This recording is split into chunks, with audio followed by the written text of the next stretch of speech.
Breaking down all 32 things you missed from Survivor Season 45, Episode 5. We're talking all things: the amulet advantage, Kayla becoming a genius, Emily's redemption arc, who voted Sefue, and much more. Careful for any spoilers if you haven't seen the episode yet, and make sure to stick around as we announce last week's giveaway winner. If you want to be entered in next week's giveaway, make sure to subscribe to the channel, like the video, and comment down below your favorite tribe in Survivor 45. Let's get started with number 32. Who voted Sefue? So the question that Sefue absolutely needs to know is, well, who voted Sefue? This tribe was in a very rough spot after Sean quit the game last episode. Honestly, I don't want to think about that quit again. I just want to move past it and enjoy the rest of the season. Number 31, dramatic after tribal. I love the dramatic music and all the pauses as none of the players knew how to react with Dee voting for Sefue last tribal. Well, us the viewers, we know that Dee voted for Sefue at the last tribal council, but Sefue's not sure who voted for him. I'm so curious what would have happened if Sefue was voted out last episode. Let me know in the comments down below if you still think Sean would have quit the game if he wasn't voted out. Number 30, blue tribe hungry. All the old school Survivor fans are gonna hate this part as Austin says day 10 of the new era of Survivor is the hardest day so far. It makes a little bit of sense. Their stomachs haven't fully adjusted yet to being out there on the island and they're still super hungry. This is a little bit of foreshadowing for what's gonna be coming later with Shipwheel Island as all these players are talking about being hungry. But don't worry, we'll eventually get to it later in the video.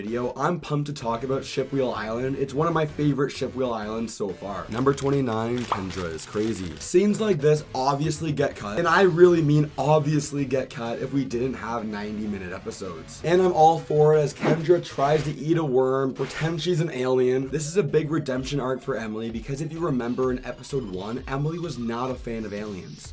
I have genuinely never given any thought to the pyramids before this exact moment.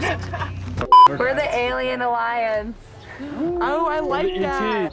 Number 28, Jake in trouble. I love Jake as a character on this yellow tribe, and I really hope he goes far in the game. Well, mostly because he's my winner pick this season, but I'm really starting to get worried about him passing out and always falling all over the place. You may have forgotten, but a few episodes ago, Jake also passed out and fell into the fire. Oh, you good?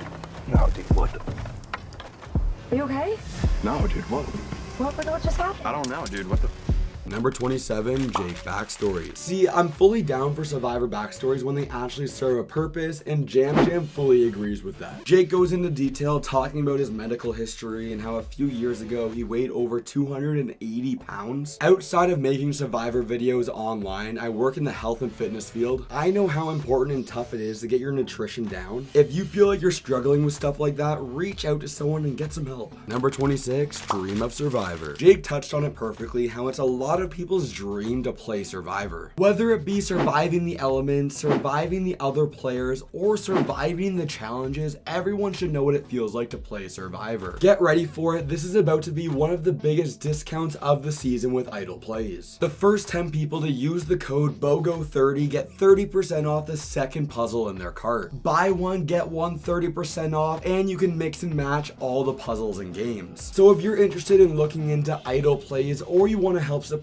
me and the channel, please go to idleplays.com and check out some of the puzzles. And remember, the first 10 people to use the code BOGO30 get 30% off the second item in their cart. Number 25, Cura Idol Hunt. We finally get some Cura content that's not strictly based on hating on Bruce, as she sadly gets caught by Caleb and the entire tribe looking for the idol. It's news to me. I didn't pick up on this in previous episodes, but Kelly says that Cura is playing a really messy game of Survivor. Number 24, Caleb is a genius. Whether Caleb was telling the truth or not, we need to slow down for a second. He was absolutely a genius here. Obviously, I'm referring to him specifically going up to Cura and telling her he tried to warn her about the idol hunt. This is pure genius. Whether or not it's a true story or not, it doesn't matter because now Cura fully trusts Caleb leading into number 23, Caleb playing Survivor. That's right, our boy Caleb is playing Survivor, but also playing Survivor really well, making sure he has one-on-one conversations with everyone out there. We're talking Bruce, we're talking Jake and Cura. The only problem is he was yet to build a relationship with Kelly, well, until number 22, Caleb and Kelly. This was such a huge, big brain move from Caleb to tell Kelly about Sabaya's hidden immunity idol, and Marianne agrees. First of all, it's super important to note later on in the season, especially when we get to the merge, Caleb views Kelly as the biggest player on this tribe. Telling Kelly about this idol builds super tight trust with her, and at the end of the day, the info is unconsequential as Sabaya was voted out of the game. Number 21, Dee's backstory. This is a big character development episode for a lot of people, as next week we're building into the merge. Or the fake merge, but you get the idea. Something's happening next week, all the players are coming together. Dee talks about even though Survivor's super hard, there's no chance she would ever quit the game, you know, like what Sean did last episode. Sean,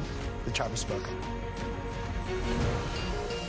Number 20, Sefue fake idol. Maybe a little bit of a hot take, but I really like the fake idol that Sefue builds here and the metaphor he does to scare the girls. Bringing true the good old saying to the producers that if you just let the players play, they're gonna do crazy things no matter what. I haven't seen many people talk about this, but we really need to remember it makes no sense that J Maya, Julie, and Dee thought Sefue's idol was real. Well, I guess technically it makes sense for J Maya to think it's real, but we need to remember before the tribe swap, Dee, Julie, Austin, and Drew all found the idol together. So it makes no sense that they think Sefue found an idol as well. But looking at the other side of things, the girls do deserve a round of applause for not turning on each other about who voted Sefue's name. Number 19, Brando on Blue. Obviously, we all know what happens later on in the episode with Brando at Tribal Council. We'll talk about it eventually. Honestly, it's just a bad bounce for him and kind of getting swap screwed here, as the only person from his original tribe he gets swapped with is Kendra, who didn't have the closest relationship with. Number 18, the Nerd Alliance. Maybe a little bit of a hot take, but even though Drew for the most part is playing well out there, I think it was a really bad move to shut down the Nerd Alliance right away. The group we're talking about here is the Pokemon Alliance of Drew, Emily, and Brando. As the classic Survivor villain Randy thinks Survivor is casting way too many nerds nowadays. Number 17, Alliances on Blue. We touched on it a little bit last week during our episode recap, but literally Emily's in the best position on this tribe. On one side we have Drew and Austin, and on the other side we have Brando and Kendra, with Emily right there in the middle. Number 16, Cura versus Bruce. At this point, I need the payoff of Bruce versus Cura to be absolutely legendary, or I feel like it's been a waste of time for 5 episodes. Let me wait and see a few more episodes to see how this battle of Bruce and Cura pays off. If it doesn't end in a satisfying way, then on a rewatch of the season, it's gonna feel like a complete waste of time. Number 15, J Maya playing hard. When I first started to think about it, I like J Maya's strategy here of getting Sefue to feel comfortable and not play his fake idol. But another part of me thinks J Maya's way overplaying herself, leading into number 14, Dee and Julie. It's one thing to be the decoy plan, but it's a completely other thing to be the actual real plan if you go to Tribal Council. As Julie and Dee debate whether or not it's a good idea to vote out Sefue or cut their losses and vote out J Maya. Obviously, it's irrelevant because we're going into the merge next episode, but I think it would have been smarter for Dee to vote for J Maya. That way she can just cut her losses and get away with voting for Sefue last Tribal Council. Number 13, challenge time. I really wonder how Jeff Probst feels with his big ego about not appearing on the episode until 40 minutes in. Well, as he always says, once again immunity is back up for grabs, as the players will race through a 3-story course collecting keys along the way and using the keys to unlock a pole to get sandbags and hit the sandbags at 3 targets. And for reward, the first place finisher is gonna get 10 fish and second place gets a couple of fish. Number 12, the challenge. A little bit of drama as Kelly gets pissed off for being the person sitting out.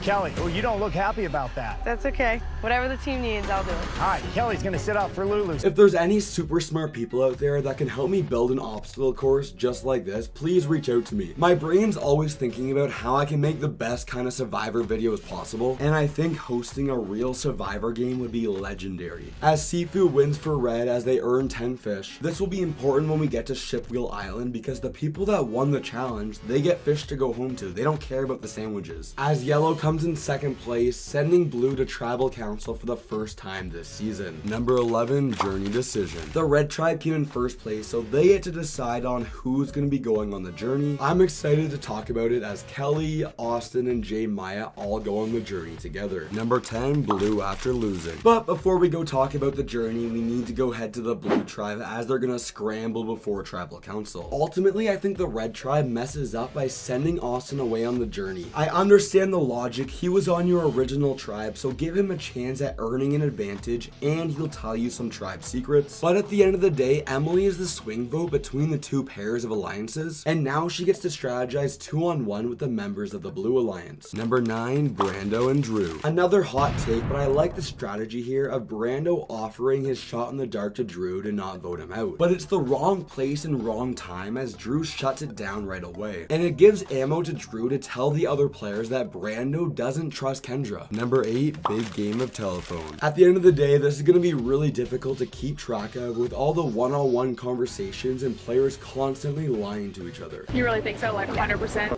On my side, there's no need. Kendra pitched me on you. She's like, Brando and I are 100% on the same. I mean, What'd he say to you? Number 7, journey time. For the first time in Survivor history, we have two players from the original starting tribe going on a journey together. We have Kelly from the original blue and J Maya and Austin from the original red tribe. It was funny when at the match chat, Austin made sure to tell his tribe that he won't be sharing any information with his original tribe. I already mentioned it earlier in the video, but I think it was a mistake to send Austin here, as it gives the person in the middle 2-on-1 conversations with the other alliance, and although it wouldn't have been beneficial at all and just caused a stalemate, it would have been hilarious to send Emily on the adventure. Number 6, journey game. Round of applause for the Survivor producers. They're slowly perfecting the art of the risk versus reward dilemma. As I love this version with sustenance, meaning you get a full sandwich to enjoy and bond over, and strategy, meaning you get the amulet advantage from Survivor 42, which honestly feels like a disadvantage with all 3 in the game being an extra vote, 2 in the game being a steal vote, and only 1 in the game being a hidden immunity idol. Number 5, sustenance versus strategy. Another hot take here, but in my opinion, Austin has the right mindset about how the amulets are actually a disadvantage, and Owen fully agrees. And I mean, he sums it up perfectly. I don't need to say anything more. Let's just roll the clip. Let's all work together and use this stupid extra vote between the 3 of us, even though we're never gonna agree on one person to vote out. Number 4, the plans. Here we go. Things are about to get pretty chaotic as we're running out of time before tribal council, and somehow within all the chaos, Austin still needs to tell his tribe mate what happened at the journey. I'm kind of scared this is gonna come back to bite Austin as he lies to everyone except for Drew. The plans are between voting out Drew or voting out either Brando or Kendra. Number 3, advantage boys. It's actually insane how many advantages Drew and Austin have in the game, especially because they might have to burn some of them at tribal council. They have the safety without power, the temporary idol, the goodwill advantage, and the amulet advantage. So Austin decides to bring Emily in and tell her about the amulet advantage, so hopefully she'll trust them again. Number 2, tribal council. I would say this was actually a rare time when I wasn't 100% sure who was going to be voted out. Ultimately, this episode was all about the build up into the merge, or the mergatory happening next week, and Kendra wasn't ready for it. Austin sacrifices his vote to extend his idol for a few more days and then uses the goodwill advantage to get his vote back. Number 1, Brando voted out. Anyways, congratulations Jonesy, you're this week's giveaway winner. I'll announce a new winner next week, and click right here for the 20 best blindsides in Survivor history.